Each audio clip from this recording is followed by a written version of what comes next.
Saludos a todos, estamos en la semana número 12 y ahora vamos a estudiar la energía interna de un gas ideal. Esto es porque estamos iniciando el contenido de la primera ley de la termodinámica. En la primera ley de la termodinámica se plantea un balance de energía, donde el cambio de energía interna, o sea, la diferencia de energía entre un antes y un después para un sistema es la diferencia entre la energía que entró en forma de calor y la energía que se consumió en forma de trabajo o que el gas realizó un trabajo, ¿verdad? Entonces es eso, es entradas menos salidas, pues eso va a ser la diferencia de la energía que tiene un sistema. Ahora vamos a trabajar en uno de esos tres términos. Recordemos, está la energía interna, está el calor y está el trabajo. Ahorita nosotros nos vamos a concentrar en la parte de la energía interna, específicamente para un gas ideal. Nuestro sistema en este momento va a ser el gas ideal. Bueno, y entonces aquí tengo una figura que la he copiado del libro de Resnick, en donde se explica pues, cómo se determina la energía de un gas ideal. Seguramente en química general pues ya le explicaron que la energía de un gas, la energía interna o la energía cinética de las moléculas de un gas es directamente proporcional con la temperatura. Hasta ese momento pues era una descripción simplemente, es un postulado, un supuesto que se hace, ¿verdad? Entonces ahora vamos a ver que realmente depende de la temperatura esta energía interna.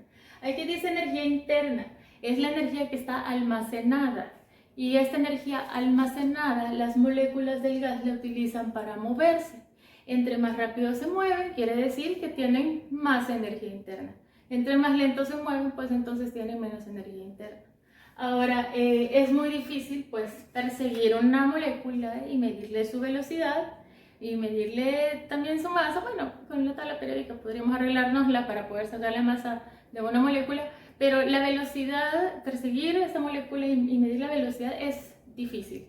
Entonces lo que podemos hacer es calcularla, y para eso nosotros lo que vamos a hacer es plantearla en función de parámetros que sí podamos medir. Nosotros podemos medir presión, podemos medir temperatura, podemos medir volumen. Entonces la idea es dejar esta velocidad con la que se mueven las moléculas, ¿verdad?, que me llevan a esta energía cinética, dejarla en función de estas propiedades de presión, de temperatura o de volumen, de cosas que nosotros podamos medir, como ya les decía. Bueno, entonces pues vamos a hacer uso también de esos postulados que ya deben de haber estudiado, ¿verdad? Entonces uno de esos es que vamos a considerar que los choques entre las moléculas de un gas ideal, entre ellas y las paredes del recipiente que las contiene, son choques elásticos. Entonces, cuando el choque es elástico, eso significa que la energía cinética se conserva, además, ¿verdad?, de la cantidad de movimiento. La cantidad de movimiento se conserva en cualquiera de los choques, mientras en un sistema aislado, eso ustedes lo saben de CDP o Física 1. Pero también en el caso del choque elástico se conserva la energía cinética. Chocan las moléculas, pero no hay cambio en la energía cinética de las moléculas, ¿verdad? Entonces, ahorita se ha planteado una sola molécula. Vamos a comenzar el análisis con una sola y luego pues vamos a ir extrapolando a varias moléculas. Vale. Aquí tenemos esta molécula que está dentro de este recipiente, que tiene todos sus lados iguales, tiene L por L por L dimensiones, y entonces esta se está desplazando ahorita, bueno, se mueve aleatoriamente, ¿verdad?, pero en este momento se está desplazando hacia la derecha a chocar contra esta pared de la derecha. Entonces, ¿qué va a pasar? Viene esta molécula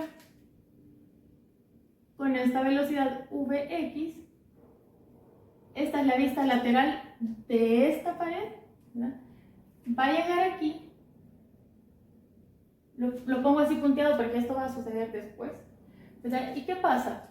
Bueno, la energía cinética se conserva, recordemos eso. Esto tiene una rapidez.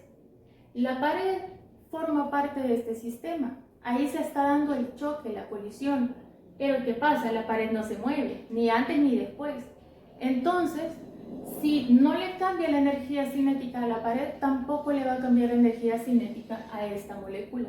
Entonces, cuando choque, va a venir de regreso,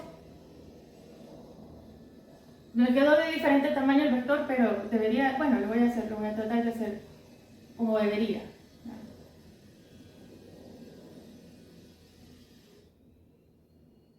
Aquí está la pared.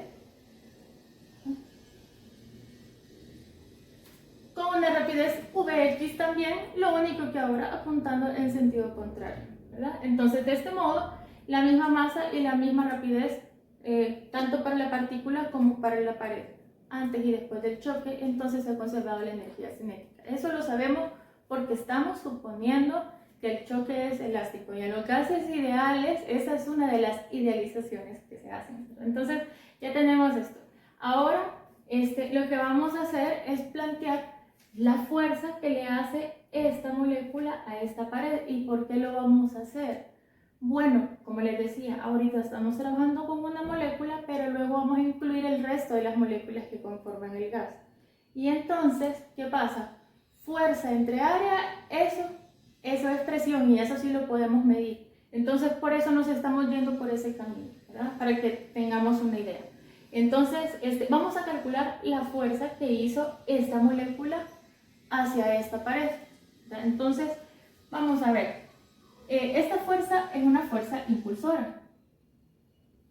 Le voy a poner así, este subíndice que significa impulsora, en una colisión. Y ustedes en Física 1 o en CDP vieron que era el cambio en la cantidad de movimiento, ahorita es en X, entre el tiempo que dure el choque, ¿verdad? Entonces, esta es una fuerza impulsora promedio, ¿verdad? En este choque. Bueno, ahora, cambio en la cantidad de movimiento. Cantidad de movimiento, esto es masa por velocidad, pero miren que se conserva la cantidad de movimiento. Sí, pero la del sistema completo. El impulso, ¿verdad? O la fuerza impulsora se calcula con el impulso, que es este delta P, pero este delta P pertenece a uno de los elementos que conforman el sistema, y ahorita nosotros vamos a plantearlo para esta partícula, ¿verdad? Entonces va a ser el delta P de esta partícula, no del sistema completo. Si fuera delta P de todo el sistema, ahí sí que sería cero, pero no es cierto que es cero porque fuerza sí que le hizo a la pared, ¿verdad? Entonces, ahorita trabajaríamos con esto. Y digamos pues que esta partícula tiene una masa m minúscula. Entonces, sería la cantidad de movimiento final, que sería en este caso esto, ¿verdad? Sería masa por Vx, y aquí negativo porque tiene la velocidad negativa, es este es el después del choque. Antes del choque es esto, entonces este es el inicio, cantidad de movimiento final menos cantidad de movimiento inicial entre delta t. Vamos a calcular delta t también, porque, bueno, o por lo menos lo vamos a dejar planteado, ¿verdad? Porque también nos vamos a estar cada vez midiendo el tiempo del choque, ¿verdad? Son unos instantes nada más.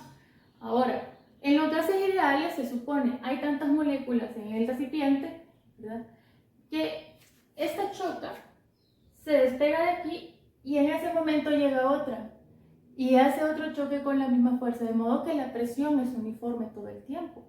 Entonces, en todo lo que esta va y regresa, aquí está sucediendo otro choque que dura el tiempo que esta molécula viene de esta pared, llega hasta esta pared y regresa hasta esta pared. Y como su energía cinética se mantiene constante, entonces va con la misma rapidez todo el tiempo. ¿Qué significa esto? Que la velocidad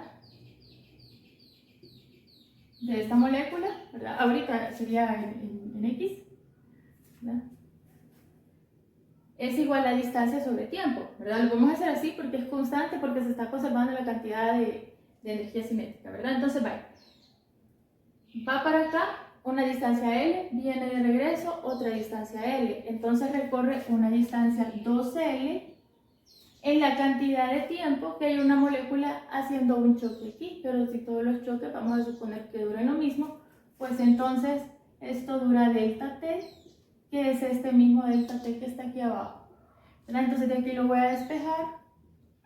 Delta T va a ser igual a 2L sobre Vx. Entonces, esto lo sumo, ¿verdad? Me quedaría menos 2mVx. y lo divido entre delta T. Bueno, aquí le voy a poner punto de multiplicación.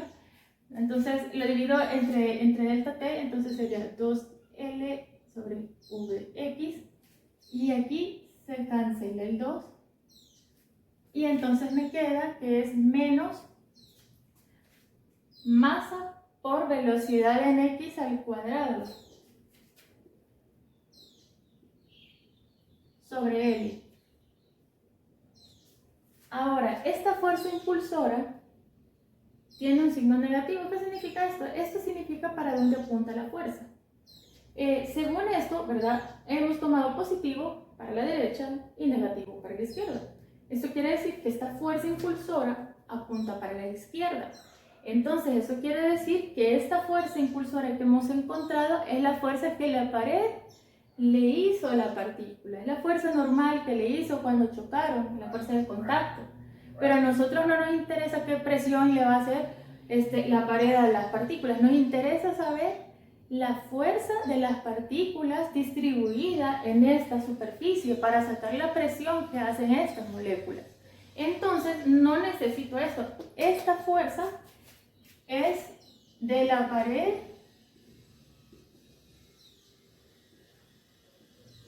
hacia las moléculas.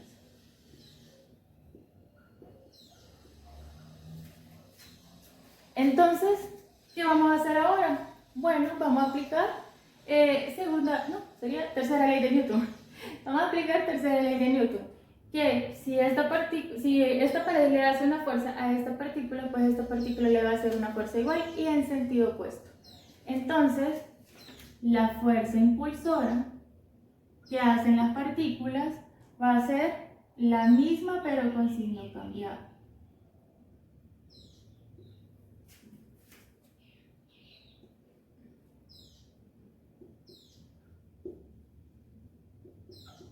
De la partícula a la pared. Entonces, una partícula que viene y choca contra esta pared, pues entonces le hace esta fuerza, ¿no? Que sí, que la partícula se puede mover para arriba, pues entonces tomaríamos en cuenta la superficie de arriba. Vamos a tener el mismo desarrollo para cada una de las dimensiones. No importa ahorita que lo haya tomado en X. De hecho, se mueven incluso de forma diagonal, ¿verdad? Pero de todas maneras, en promedio va a terminar siendo la misma fuerza. Bueno, y entonces ahora, Vx, esto es una componente de la velocidad, pero a nosotros nos interesa energía cinética. O sea que nos interesa la magnitud del vector de la velocidad, no la magnitud de una componente de un vector de una velocidad. Entonces lo vamos a relacionar con la rapidez. La rapidez nosotros la encontraríamos aplicando Pitágoras si tuviéramos todas las componentes de la velocidad. Lo haríamos así. Ahora bien, como en las moléculas, también en los postulados de la teoría cinética o la descripción de un gas ideal dice que las moléculas se mueven de forma aleatoria, entonces en promedio la velocidad en X promedio de todas estas moléculas es la misma que para las Y y que para las Z. O sea, igual puede elegir una molécula moverse en X que en Y que en Z en la misma magnitud en diferentes momentos. Entonces en promedio, y por eso lo voy a poner así con una barra arriba, Vx cuadrado es aproximadamente igual a Vy cuadrado, promedio también, y a Vz cuadrado, promedio también. Entonces esto significa que la rapidez promedio, ¿verdad? Aquí se le llama, en lugar de poner la rapidez promedio, en los textos le llaman rapidez raíz cuadrática media y le ponen un subíndice RCM, ¿verdad? Pero esto es la rapidez promedio de la molécula. Entonces la rapidez promedio de la molécula, que es esta de aquí, en lugar de ponerle una barra arriba, ¿verdad? De promedio, se le pone RCM, es lo mismo. Y entonces esto tendría que ser igual. Si cada uno de estos es igual, entonces esto también puede ser Vx cuadrado y esto también es Vx cuadrado, entonces es 3 veces Vx cuadrado. Y a mí me interesa, bueno, aquí promedio, ¿verdad? Y entonces a mí me interesa la Vx cuadrado para poderla sustituir aquí. Y así ya la puedo dejar en función de la rapidez, que es lo que me interesa. Entonces, la voy a despejar aquí.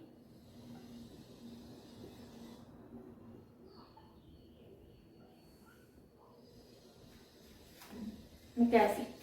Entonces, sustituyo.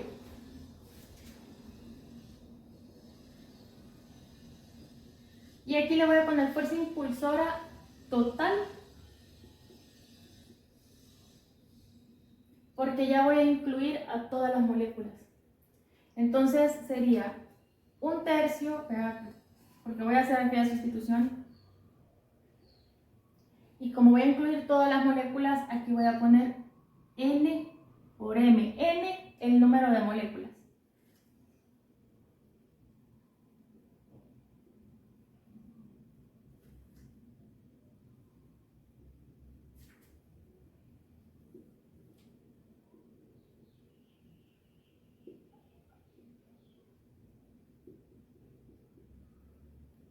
¿Ven? He hecho aquella sustitución y ahorita lo que he hecho es sumar la fuerza de esta molécula con la fuerza que hacen las demás moléculas, ¿verdad? Pero si en promedio tienen esta misma rapidez, entonces también en promedio van a hacer la misma fuerza y en lugar de sumar n veces el mismo número, pues lo multiplico por n, que es el número de moléculas. Y aquí tengo la fuerza total y vea lo siguiente. N por m, m es la masa de una molécula, n es el número de moléculas. Entonces eso quiere decir que N por M es la masa total del gas. La masa del gas, ¿verdad?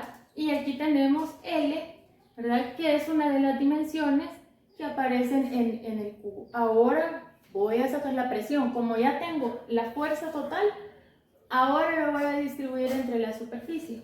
Voy a sacar la presión. Presión va a ser fuerza total sobre el área. Vea que lo que interesa es la fuerza perpendicular, pero por eso yo estoy tomando esta pared y estoy tomando en cuenta nada más estas fuerzas horizontales, porque la pared es vertical. Entonces, esta suma que he hecho es perpendicular con esta superficie, entonces es válido que esta fuerza yo la divida entre el área para poder sacar la presión. Entonces, esto sería 1/3. Le voy a poner masa del gas, que se entienda que ya es N por M, ¿verdad? La masa del gas.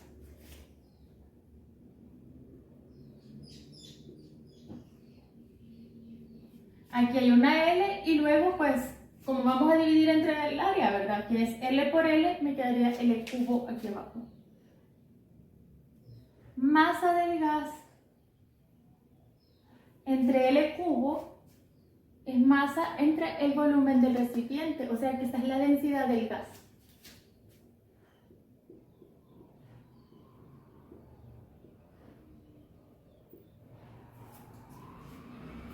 Entonces quiere decir que la velocidad de raíz cuadrática media o la rapidez promedio de las moléculas es igual, estoy igualando esto con esto, a 3 veces la presión sobre la densidad y luego le sacamos la raíz. Entonces, midiendo la presión y midiendo la densidad del gas, nosotros podemos saber la velocidad promedio con la que se mueven las moléculas, la rapidez promedio. Con esta rapidez nosotros podemos sacar la energía cinética. La masa de un gas es fácil de conocerla. Con leyes de gases ideales podemos sacar los moles y con masa molar sacada de una tabla periódica podemos pasar los moles a gramos, ¿verdad? Entonces ahí está fácil. Además, también nosotros vimos, ya le voy a decir cuándo, en la unidad de fluidos ocupamos nosotros la ecuación PV igual a nRT y la replanteamos y nos quedó que la densidad es igual a presión por masa molar entre RT. ¿Verdad? Si hago esta sustitución aquí,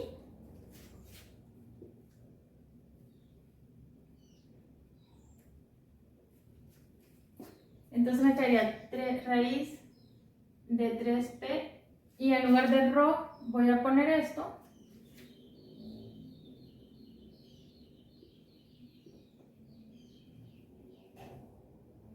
Vea que se cancelan las presiones.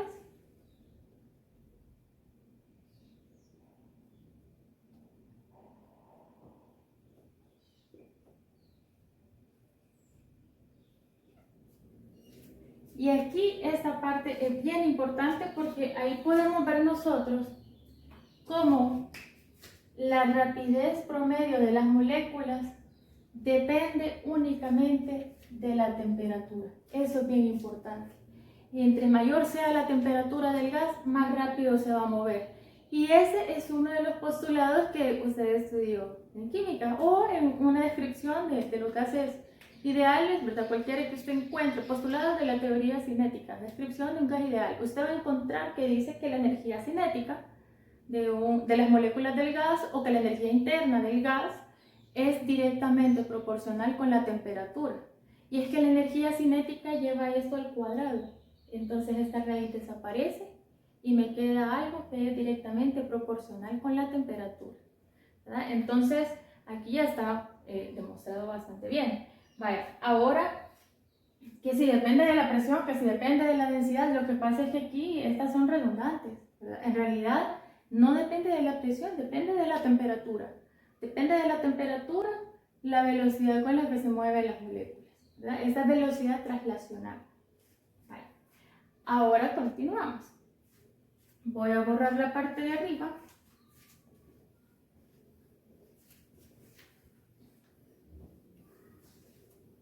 Porque ya vamos a plantear la energía cinética del gas. Vale.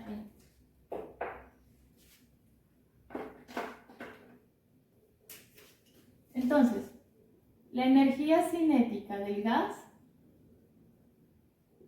le pongo eso K, acuérdese, para no confundir esta K con otros valores, ¿verdad? Antes teníamos una K de resorte, entonces en el curso hemos ido poniendo E sub K para la energía cinética. Ahora le voy a poner U, ¿verdad? Que significa energía interna.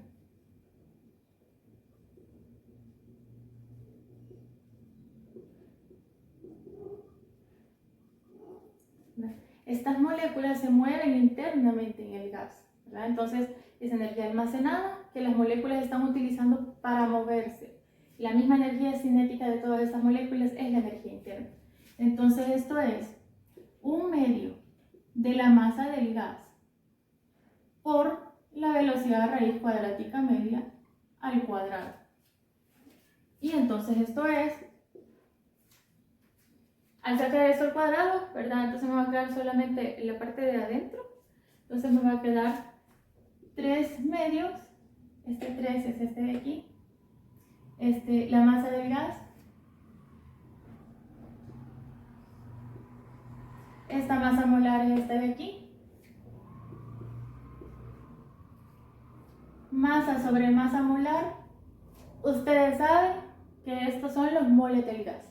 Entonces, la energía interna va a ser igual a 3/2 de los moles por RT. ¿Verdad? Ahí ven ustedes que la energía interna es directamente proporcional con la temperatura. Temperatura en Kelvin.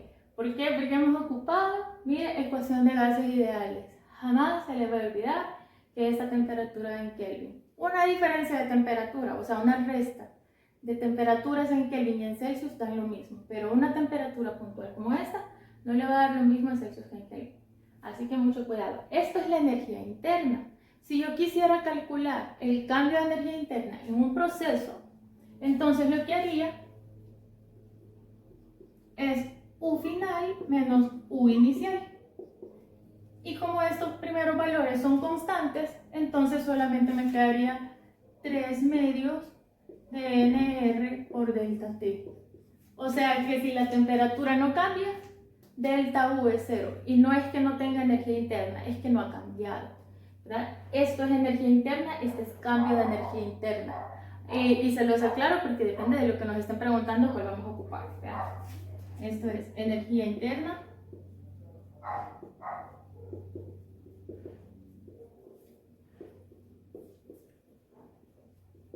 Cambio de energía interna.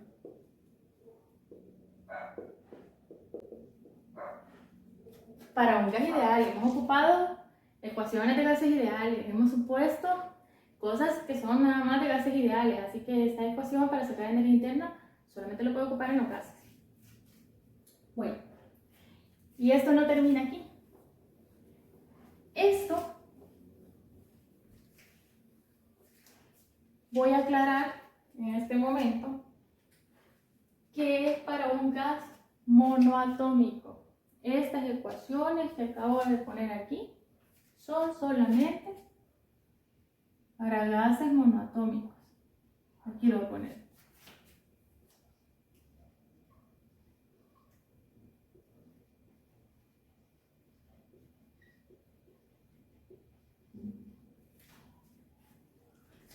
¿Por qué? Porque estamos viendo que nada más se trasladan. Decimos nosotros, bueno, esto se va moviendo en X.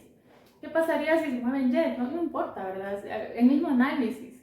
Y si analizo la otra pared, bueno, a lo mejor me interesa la Y o me interesa la Z. No hay problema, ¿verdad? De todas maneras haríamos el mismo análisis y llegaríamos al mismo resultado. Pero estamos tomando en cuenta solamente traslación. ¿Qué es lo que pasa cuando un gas no es monoatómico? Monoatómico se refiere a que hay un solo átomo, ¿verdad? Entonces es una sola partícula y esa se traslada de un lado para el otro. Pero cuando hay dos átomos unidos, tres átomos o más átomos unidos, pues entonces estamos hablando de gases diatómicos y de gases poliatómicos. Y entonces estos, además de trasladarse, también pueden rotar. Y vamos a ver eso ahorita. Para eso,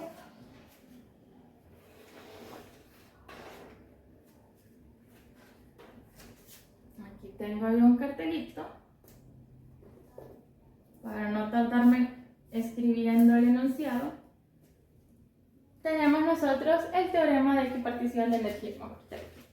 El teorema de equipartición de energía, que lo que dice básicamente es que si un gas tiene una cantidad de energía, pues la reparte en partes iguales en todos sus grados de libertad. Estos grados de libertad es lo que dice aquí, formas independientes en que puede absorber energía. Se mueve en X, entonces hay energía para moverse en X. Se mueve en Y, también hay energía para eso. Se mueve en Z, también hay para eso. Y si rota, también hay energía para eso. Y el gas reparte en partes iguales su energía para poder tener todos estos tipos de movimientos en todas estas dimensiones. Entonces, esto es para un gas monoatómico. El gas monoatómico es una partícula, va para un lado, va para el otro, tiene ese movimiento en X, en Y y en Z. Y entonces por eso su energía interna es 3 medios de nRT. Ese se mueve en X, en Y y en Z. Si se acuerdan, este 3 apareció. Lo voy a poner y lo voy a quitar rapidísimo, ¿verdad? De aquí.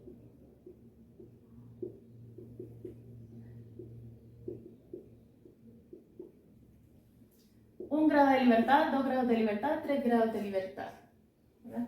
Y de ahí fue de donde salió este 3, ese lo veníamos arrastrando en todo el procedimiento. Lo que pasa es que no hemos incluido la energía rotacional en el caso de que sea diatómico o poliatómico, pero el teorema de equipartición de Maxwell pues nos facilita la vida. Entonces, ¿cómo así? Vean, tomemos un gas diatómico.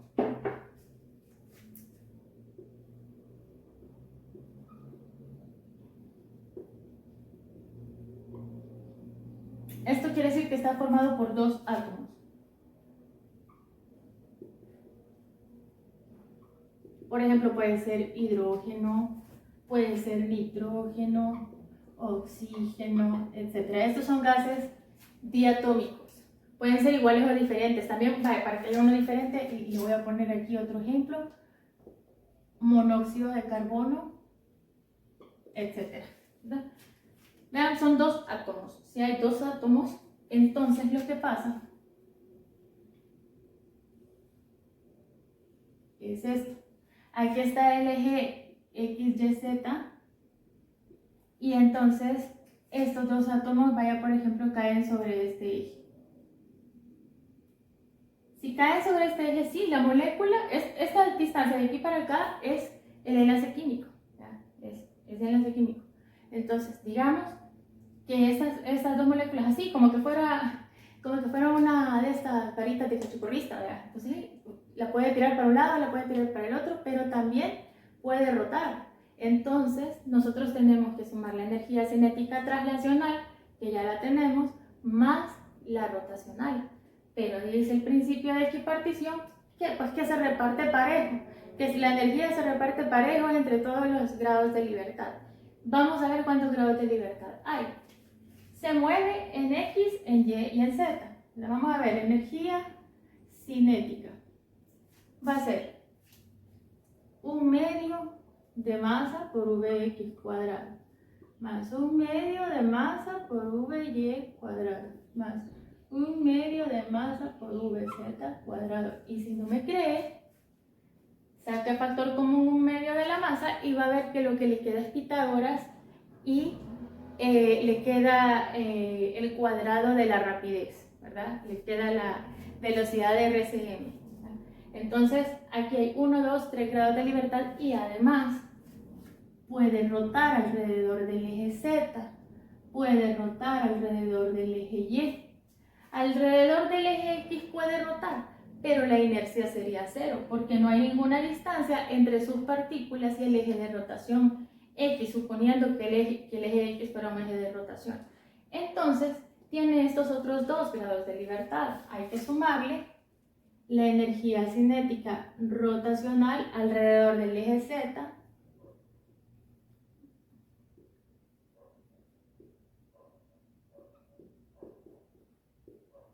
y alrededor del eje Y. Entonces tiene 1, 2, 3, 4, 5 grados de libertad. Entonces, como la energía se reparte en partes iguales, mire, aquí son 3 medios porque solamente tiene movimiento en X, en Y y en Z. Entonces aquí la energía interna no van a ser 3 medios, ¿verdad? Ahora van a ser 5 medios. ¿Por qué? Porque vean que para cada 1 grado de libertad hay 1 medio de nRT, ¿verdad?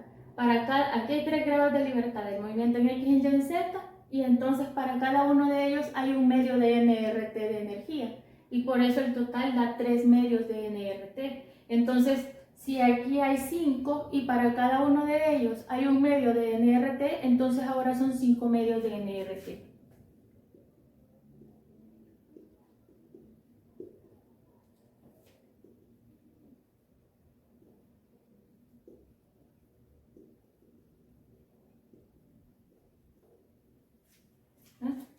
Esto es para un gas diatómico. ¿Qué pasaría con un gas poliatómico?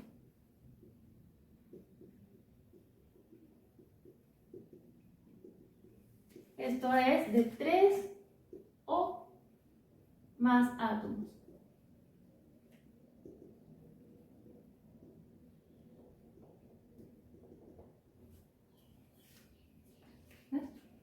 Entonces, aquí por ejemplo, CO2, este tiene 3 átomos, 1 de carbono, 2 de oxígeno. Este tiene 5 átomos, 4 de hidrógeno, 1 de carbono. Entonces son poliatómicos. Entonces, vaya, digamos que tiene 3 átomos. Aquí voy a hacer algo parecido. Este es el X, el Y y el Z. Entonces cae un átomo aquí, otro aquí, y pues digamos que el otro cae aquí. No ocupé el eje Z ni siquiera. He formado este triangulito aquí. Aquí están los enlaces. Pero ahora puede rotar alrededor del eje Z. Mire, pero en el eje Y han caído 2 partículas, pero la otra no está en el eje Y. Entonces sí hay una inercia diferente de 0, ¿verdad? Alrededor del eje Y. Y también hay una inercia diferente de 0 alrededor de X. Cae una partícula aquí, pero hay 2 que no. Entonces la inercia alrededor de ninguno de estos ejes es 0 y por tanto hay energía cinética rotacional alrededor de los 3 ejes. ¿Y esto qué hace? Otro grado de libertad más. Entonces aquí la energía cinética, ¿verdad?, va a ser todo esto. ¿Ya? Le voy a poner aquí 1 medio de m para no escribirlo tantas veces. Ya saben ustedes que aquí van 3 grados de libertad más 1 medio de la inercia alrededor de X, velocidad angular al cuadrado más 1/2 de la inercia en y, omega y al cuadrado, más 1/2 de inercia en z, omega z cuadrado. Vale. Entonces hay 3 y 3, 6 grados de libertad.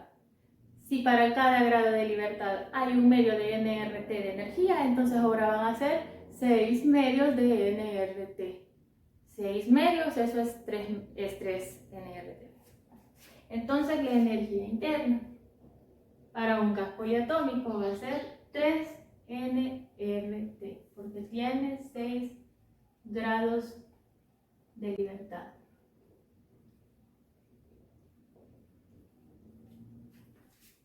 Voy a marcar aquí que serían como las respuestas. ¿Ah? Gas diatómico, gas poliatómico,